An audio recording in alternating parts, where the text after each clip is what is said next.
So let us move on to some of the algorithms that we'll be doing. So in searching algorithms, we will be using or we'll be seeing only two algorithms. Those are breadth first search and depth first search. Now these two searching algorithms are purely based on trees because depth and breadth are two things that we can see in trees a lot. So using these searching algorithms in trees makes searching comparatively easier than randomly going across nodes. These are two some standardized algorithms that we need to follow so as to search any element in some random tree. I'm not talking about binary search tree here because binary search tree has some other logic. It is made for searching. So in that, if you keep on comparing your elements, if it is smaller, you go to left node. If it is greater than it, then you go to the right node and so on. So we are not talking about binary search trees. Yes, we will be talking about binary trees, but we will not be talking about binary search trees. So let us start. Why is searching needed? So as you all know, the basic definition is searching is the process of finding particular item in a group of items.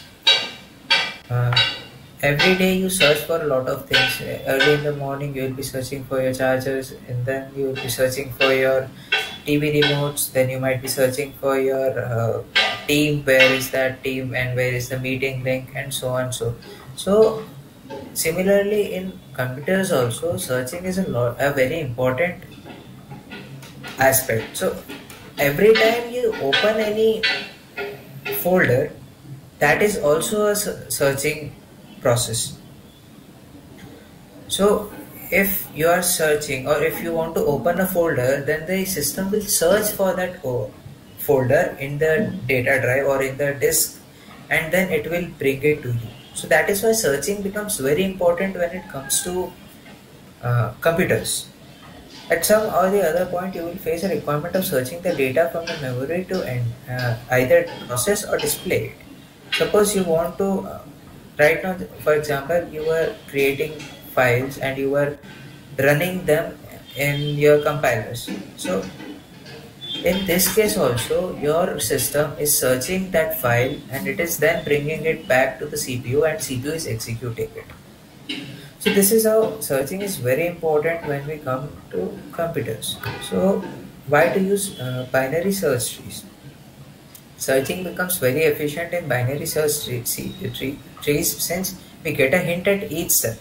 So in binary search trees, there is only moving forward. There is no coming back. There is no backtracking in binary search tree. You compare, you move ahead. You compare, you move ahead. Move ahead. If that element is in that tree, then you will find it without backtracking. While searching element in binary tree takes only log base 2 and time. In worst case, when you have to search every element, then it will take O of n. But still, it is comparatively less than normal trees. Now, when we talk about the algorithms, there are two, as I said, DFS and DFS. They are abbreviations for depth first search and breadth first search.